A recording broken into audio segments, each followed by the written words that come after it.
This interview was recorded at the 2013 Vascular Annual Meeting in San Francisco. The Society for Vascular Surgery has initiated a series of interviews with pioneers in vascular surgery. And recently, the committee that has been doing this has been asked to include those who have received honorary degrees and are not U.S. citizens, but have spent time in the United States or contributed to the Society of Vascular Surgery through their attendance at meetings or through their presentation of papers at our annual meeting. Today, we'll be interviewing Dr. Stephen Cheng, who is from Hong Kong and who is one of those honorary members of the SVS. Dr. Cheng, welcome. Thank you. Nice to see you. And we'll look forward to hearing about both your experiences as a Hong Kong surgeon, vascular surgeon, and also your experiences when you trained in the United States, when you did your vascular fellowship. So maybe you could start by telling us about the differences in the training up to the point of a vascular fellowship in Hong Kong versus what you might have received had you been in the United States. I think back at the time when we had our training in vascular surgery in Hong Kong, and still, as of this point, vascular surgery is still part of general surgery. So we will have to do our general surgery fellowship first, and then complete the credentialing for general surgery before we declare an interest in vascular surgery and do vascular surgery as a post-training subspecialty. So the difference with the US system, as you know now, is that you do not have to do general surgery before you enter vascular surgery training. I think that is certainly an advantage. But in Hong Kong now, we are still part of general surgery. And Hong Kong has had many connections, obviously, to England. Is your training program or is your medical education more similar to the United States system of training, to the British system, or is it unique and different in and of itself? Yes, I think traditionally the system in Hong Kong training used to be British-based. So the training system, the examinations are British. We still have a tie with the Royal College of Surgeons of Edinburgh, which we hold conjoint examinations leading to a fellowship diploma.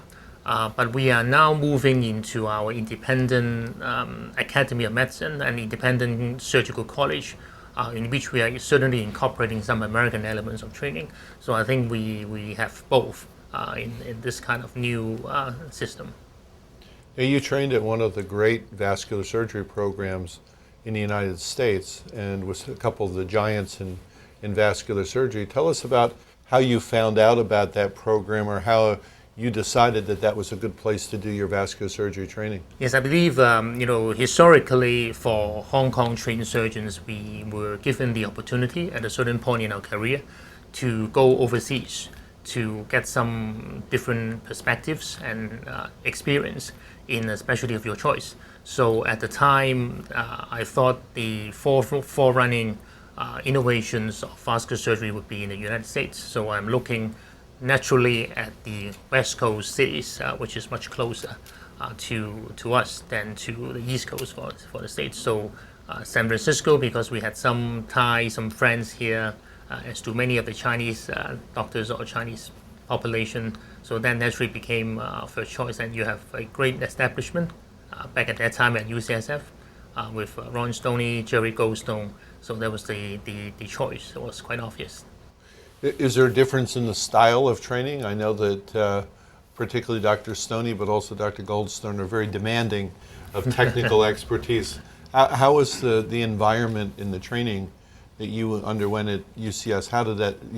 How did that differ from what you got in Hong Kong? Well, certainly, I think at the time, which was quite a while ago, the training was very different in the sense that the whole environment in Hong Kong is very like a hierarchy system where the boss is always right, and then you do what the boss says is right. But here, I think that is more of a more open, where a trainee or a fellow can actually approach the chairman and then voice his or her own opinions, and they are certainly given the opportunity to work. They can start an operation until the senior surgeon comes in for some time, and then they can finish the operation. So I think in that sense, the level of participation in patient care was certainly more complete back then.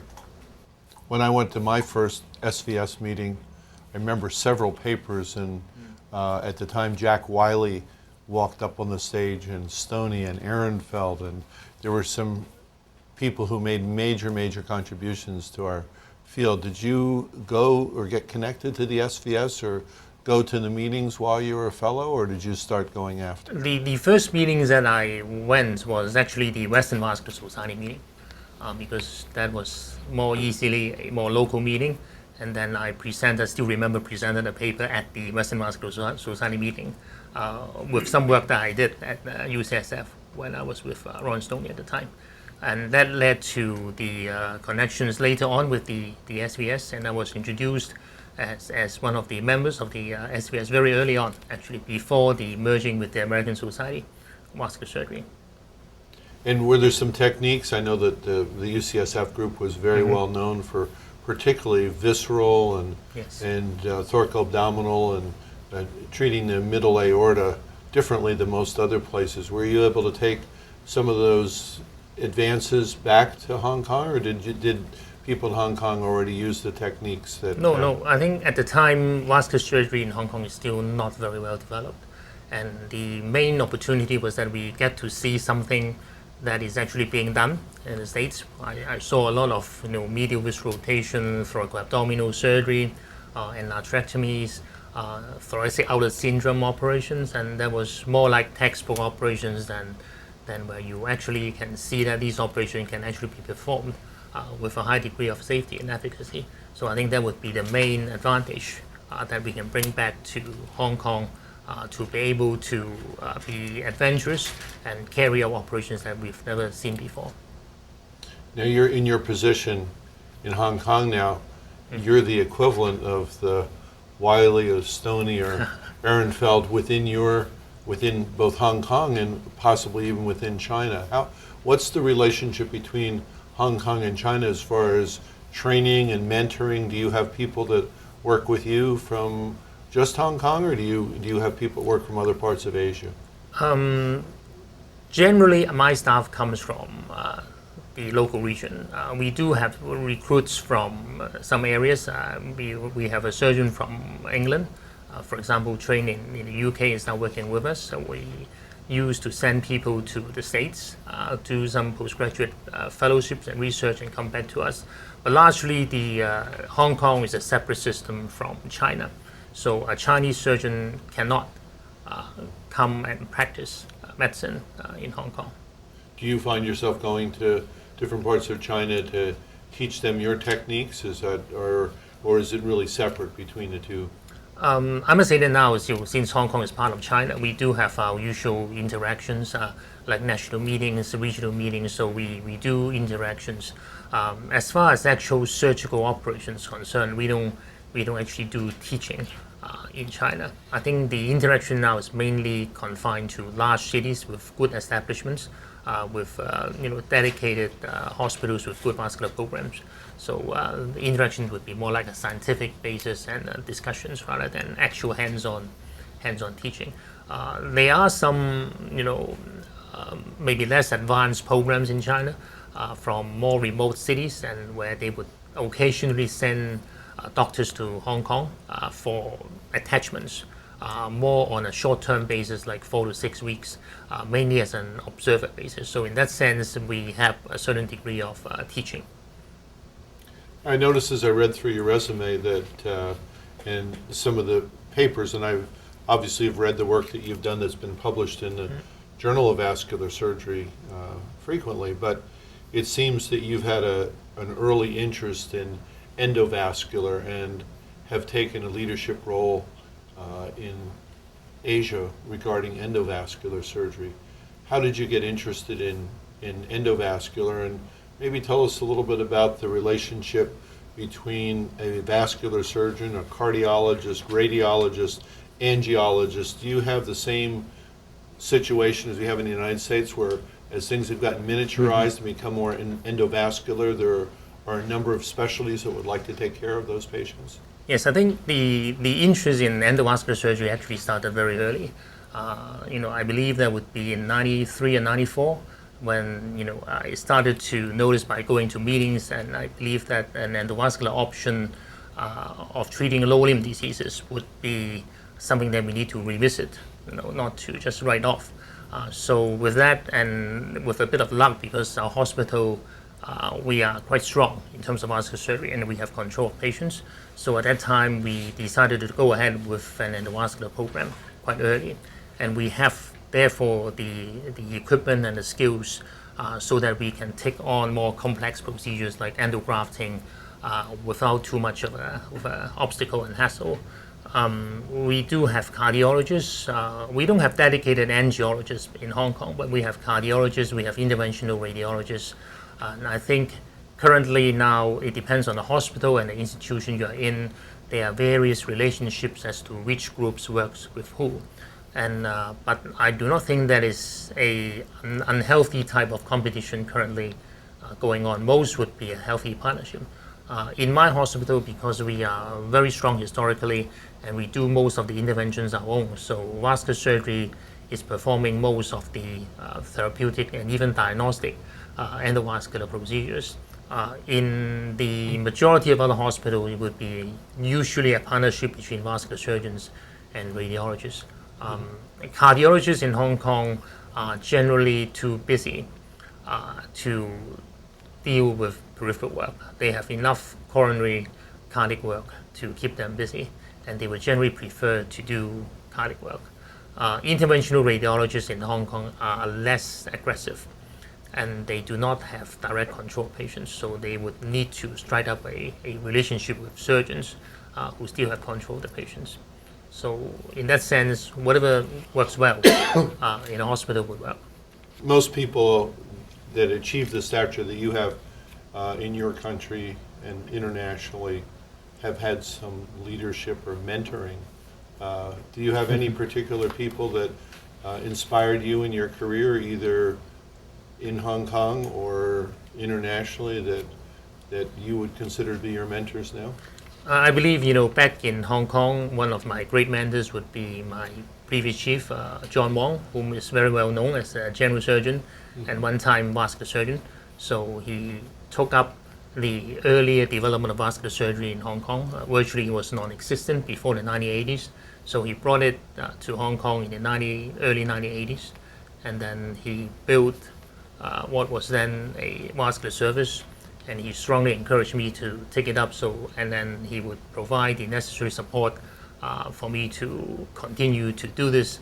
It's a very difficult time at a certain point in my career where I had to be on call for vascular surgery 24 hours a day, 7 days a week for 10 years. That is almost unheard of.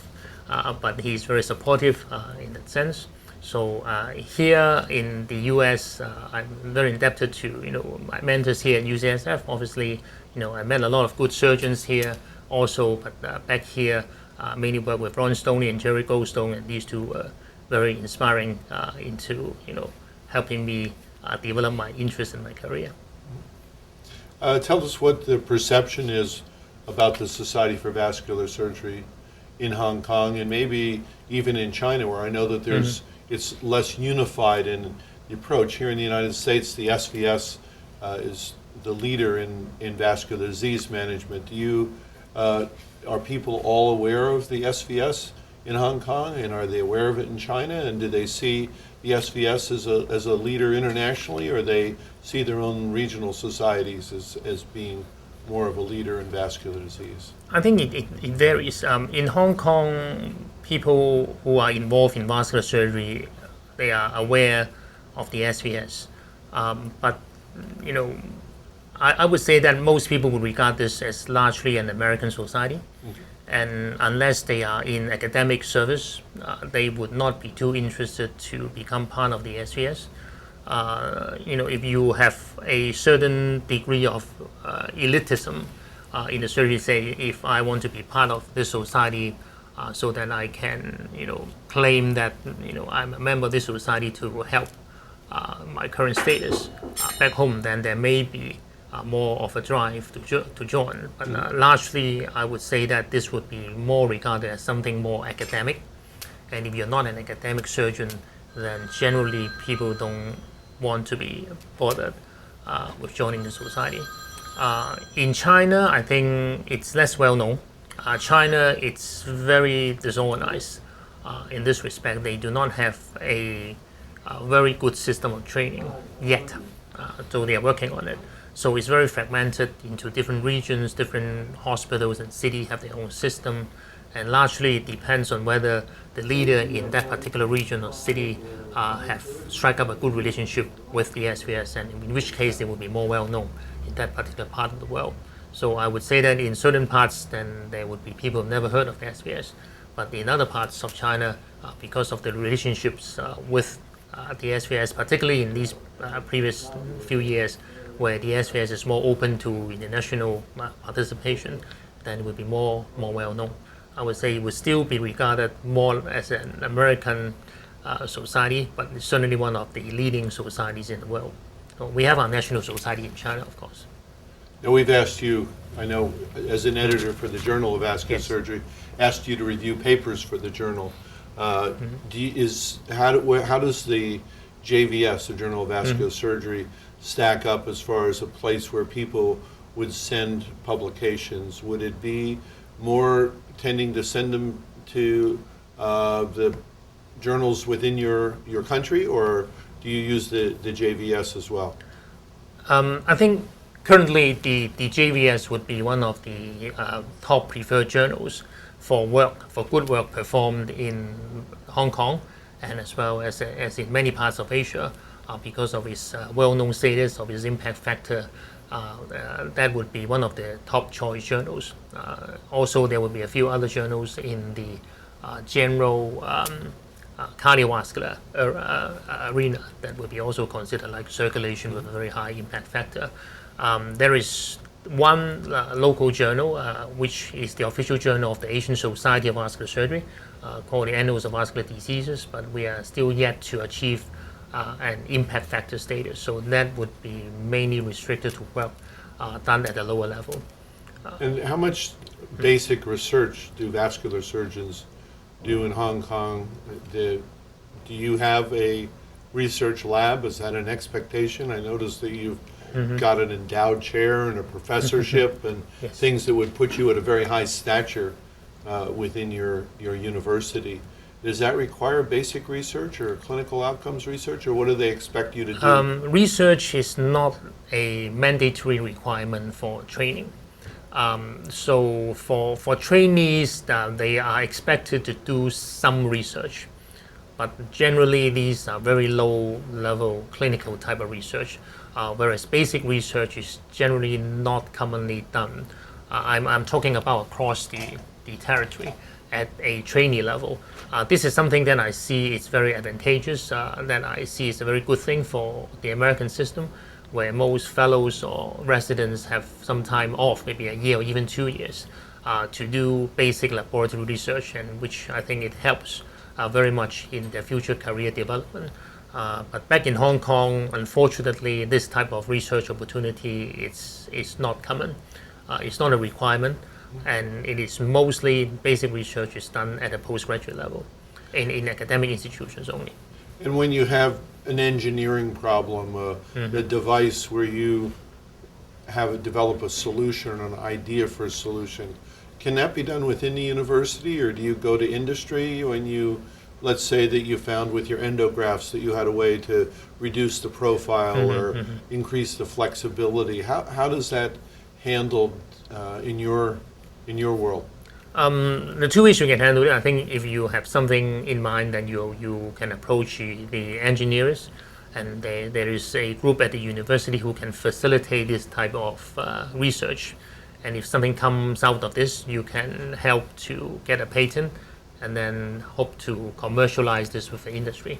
Or you can approach the industry first and try to get some sort of working model going on, and then carry on from there. But largely, I would think that if there is a good idea, the university would try its best to keep it within the university first. And what the royalties From the patents, I would Yes, assume. yes, yeah. from the patents. One of the questions that we've asked most of the distinguished faculty and the honorary members of the SVS is to tell us a little bit about what they see as their most significant contributions. If you were asked as to what you've contributed to the field of vascular surgery that you think is going to be most durable, what sorts of things would you come up with? I would generally don't want to confine this as to, let's say, a particular operation or a particular division that you build, but I would think that I have played a part in keeping a unique identity of vascular surgery in Hong Kong to help generate interest in the younger trainees and to help other hospitals to develop their good program and to keep its identity as a future budding good subspecialty. I've also spent a lot of time trying to help or to be involved in the Asian Society of Vascular Surgery, which I believe is very important as a point of local, regional, international collaboration and also as a platform for interaction between different Asian countries. So I am Secretary General for the Asian Society of Vascular Surgery. I'm spending a lot of time trying to get that together, and we run meetings, and I hope that certainly it should be part of the contribution of vascular surgery in the region. You're the Secretary General at this point, and I think is that the level right below, or the lead to being the president of the society? Because I think I read that you're going to become the president. Is that right? The president is largely a yearly event. It's largely a Congress president. I see. So the Secretary General, it's running the society. So that's the long-term Yes, there's a job long-term. to oversee the. And what sorts of things do you do differently from the annual meeting of the SVS, or do you see them as similar meetings, or do you try to have more practical training in simulation or aneurysm repairs, or more academic? What are the differences in your meetings? So the ASVS meetings, which is held yearly, it's similar to the SVS meetings. We may not have too high a academic type of meeting. So SVS is mostly academic meeting. So it would be more like, say, the VIF meeting, where there's a lot of knowledge exchange. There are some papers being presented, but I would say that the main difference was that we do have a strong international faculty for these type of meetings, because generally the meeting is regarded as one of the opportunity for local surgeons who do not have the means to travel to attend meetings like the SVS to have a chance to meet with foreign speakers and foreign surgeons in this specialty. What language is the meeting It's in conducted? English. It's in English? Yes. I would imagine with the dialects in China and the Yes. multiple languages in Asia that it would be hard to have any. So is English become the universal language for Asian meetings? It has to be, yeah. Most Asian meetings, if this is a truly international meeting, is an English meeting, English-speaking meeting. And are there surgeons in parts of Asia, and particularly China, that don't speak English? And if so, how do they, can they still attend the meetings? Do you have translators, or how do you handle Oh yeah, that? definitely there will be the surgeons in many parts of Asia, like China, Japan, or even Korea, who doesn't speak very well or very good English. But no, we do not normally provide translation services. But sometimes the slides can be made that they have some sort of bilingual arrangements. That is hard. In my interaction with many of the other societies, they thought that, like even the European societies or the American societies, they thought the ASVS would be a similar kind of organization. But in true effect, running the ASVS, even the ASVS Council, has a certain degree of difficulties because of language issues. You could have a council member where English is none of the council members where English is the primary language. So sometimes it's very hard to get a message understood or obtain a consensus and make sure everybody understands what's being discussed at these meetings. So And you speak English so well. Is this from your sort of traditional education in Hong Kong, or from your years of your fellowship that you? traditionally English is spoken in Hong Kong, so it's taught in high schools, and then I have certain interests in pursuing some areas where English is spoken, watching movies and interaction, going to meetings outside. So I hope that would at least help in developing the language, which I think is very important in international interactions. What other languages do you speak other than, I know, than English? Do you speak Cantonese or Mandarin? Cantonese is the regional dialect for China, in the southeastern of China. I speak Mandarin, which is a national language of China. I speak a little bit of French, out of interest. That's good. Tell us a little bit about the impact of your professional life on your personal life, family and parents and things that that are outside of medicine, but definitely are related to to lifestyle. Is the surgeon in Hong Kong have the same demanding or maybe more demanding lifestyle than in the United States, and how does it impact your family? In different ways. I think times have changed now. I think the younger surgeons now have a much better lifestyle than when we were younger. And you're on call every doing night. our residencies now. We do have some working hour restrictions, although they are not strictly enforced. But certainly being a surgeon, as you know well, it's tough. Our lifestyle, it's very demanding, and you don't have much personal time. So I think it's all about time management. So we will try our best to use the time that we have efficiently. Spending time with the family is important, and we have to have a very understanding family to support you. And do you have significant interests outside of medicine? Things that you like to do that in your free time?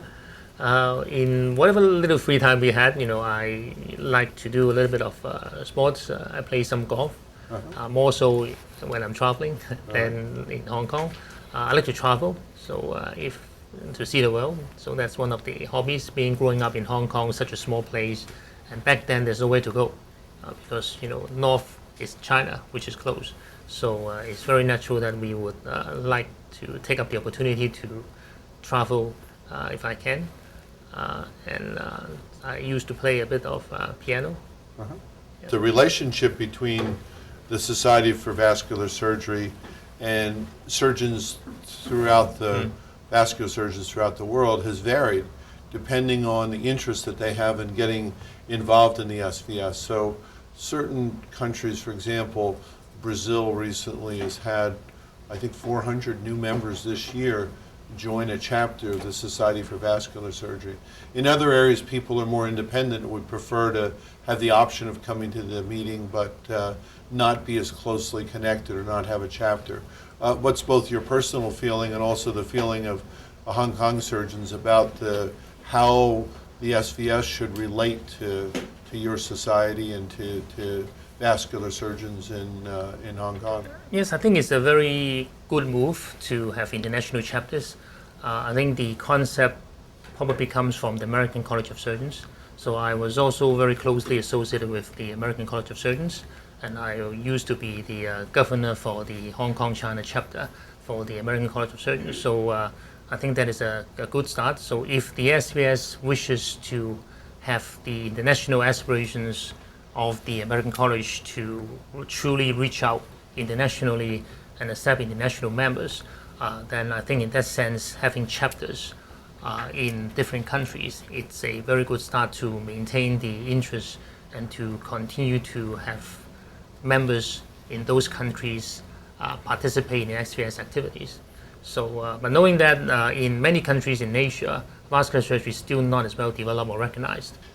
Sometimes our residents, when we tell them that we're going to South America or Africa or Asia, wherever we're traveling internationally, sometimes our residents will ask us about the amount of open versus endovascular and actually want to come with us because they believe that there's more open surgery done outside of the United States. Do you find that the proportion is about the same as the United States or different? Again, it depends on the countries you're visiting. So Asia, has significant variations in culture, in economic, powers, and also in the healthcare systems and reimbursements. In Hong Kong, where I can speak for, I think currently vascular surgery is almost exclusively endovascular. So, like we have, at least 70% of Very cases much like are done endo, States. but in other parts of Asia, they may be done open. Yeah, there would be countries in Asia where an allograft is basically not affordable, and then you have no choice but to carry out the very traditional open surgery. So it depends on the countries. Well-developed countries with the economic means would pursue endovascular as a natural option to go. But there are many places where endovascular is still regarded as not feasible. Well, Stephen, I'm very happy to see that you are the honorary member. That is history making for the society. Thank you, it's my privilege, yes. In 67 years, this is the first Chinese honorary member. Really? And we not only have one, we had three. Dr. Shanming Wang Yes, very well. Yes, from- my good friend from and Guangzhou also is a member, and Shankao Wang of from course, Beijing. of course, yes. That's really made me very happy to see three Chinese surgeons become honorary member. That never happened Yeah. before. I visited Cheng when I came to visit Yes. you several years ago Yes. for I believe it was the 100th anniversary of Sun Yat-sen For the hospital, University, yes. and he's a distinguished surgeon In Guangzhou. Guangzhou, yes. which used to be called Canton, Canton, right? And yes, now that's is correct. Guangzhou. I just want to add, endovascular surgery. I have helped Raymond Berger and a couple other people to have a Chinese edition Yes. of the endovascular surgery. Now it's on. So I'm just hoping, more and more exchange between China and United States. This is good for the younger generation. It's not for me. It's Yes. for the younger I'm generation. sure there are a lot of very qualified surgeons in China who's doing a lot of good work.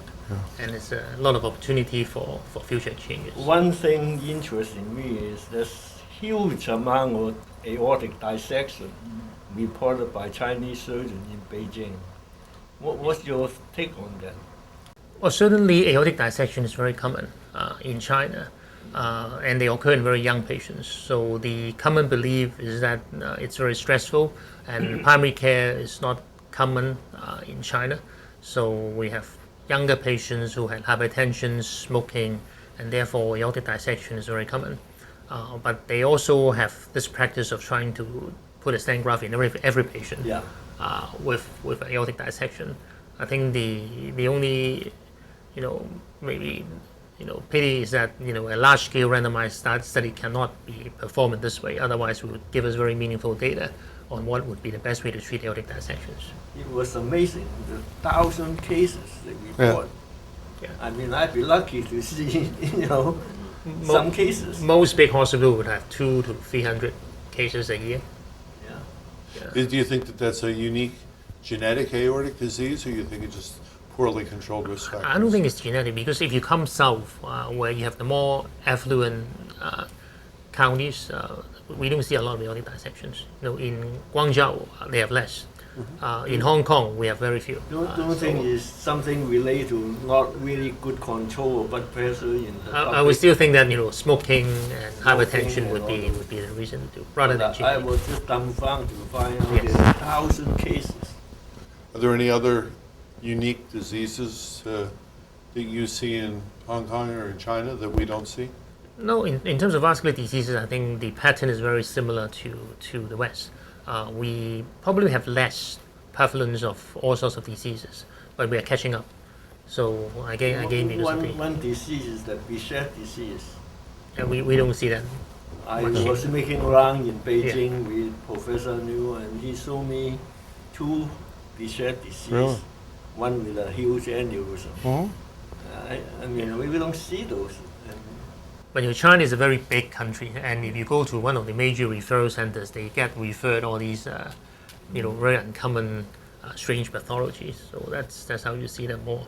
In mainland China, there's as much smoking as I saw, like in Hong Yeah. Kong. It seems very prevalent. You'd almost think that the vascular disease would be worse than Should it be is. should be more. Yeah, right? because of the Yeah. high proportion of people who smoke. Sure. They let physicians smoke in hospitals? No. No? No. So and it's not in Hong Kong. It's You not know, very the common. SBS have the international scholar program Yes. for young people, Yes.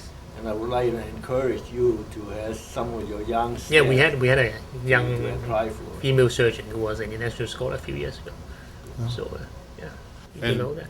And you sent Dr. Y.C. Cheng to see us, to visit us, and Yes. I mean, I'm not sure that you sent him, but he came No, we to sent visit, him. and so We it's sent nice him. to have. So that interaction is great because Yeah. it sets up a relationship For and the sure. opportunity for both to learn. We learn Yeah. a lot from Yeah. you, and hopefully you learn something from us by coming. I believe it's very important for a wide international perspective. So, you know, we send our staff overseas all the time. So YC has actually just finished a course in Leipzig. Yeah. So he went to Leipzig. Oh, really? Yeah. All right. He- And he also, when he was at our place, he wrote a paper with one of our faculty, which Yeah. got published in the Yeah. Journal of Vascular Surgery. Right, So yeah. that's the sort of thing that That's good. can So come out we of try to that. provide opportunities for our younger staff to be able to reach out and see the world. And I know that you've had connections with the people at UCSF and at Stanford, isn't that right? That aren't you Yeah, friendly and, with Ron Dahlman and some yes, of the yes. people at Stanford as well? And Northwestern and Yeah. Finally, few other I places. just want you to know, our new chief of vascular yes, Let's I will get be there meeting him in- in 2 weeks' to time. be there in 2 weeks, so you will It's, enjoy him. Yes, definitely. I'm looking forward to meeting him. So And it's a small again, world. I just want to join Peter to thank you for coming for the interview. Thank you. It's my Yeah, pleasure. thanks. Thank you again. Thank you.